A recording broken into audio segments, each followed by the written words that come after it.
Welcome to the tutorial for our Changing Transport Toolkits.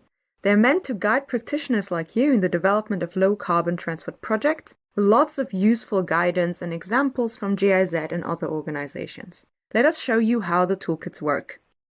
First of all, our toolkits can be reached through the Resources tab on our homepage. On this start page, you can then see there are 5 different toolkits so far that you can access. If you click on a toolkit, you get to its overview page. There's a brief description of its topic in the top half. Scroll down a bit to get to its content. There's a bar which shows you from left to right the modules into which each of the toolkits is structured.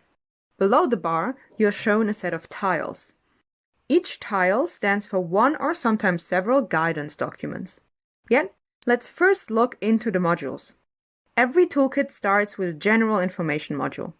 Each further module represents a distinct step in the process of a low-carbon transport action. A click on another module gets you to a new set of tiles with more specific guidance and examples on this step in the process. If you are new to a topic, start with the general information. If you know how it's advanced, jump straight to your module of interest and browse through its contents. Alternatively, go to the content overview under general information for a full list of the posts in each module. From this overview, you can also get to each of the posts, and then simply click on the download button to access the document that you are interested in. That's it for the tutorial.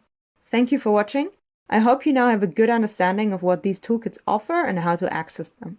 If you have any further questions, feel free to leave a comment or reach out to us on Twitter @GIZTransport. You'll find a link in the description. Thank you and goodbye.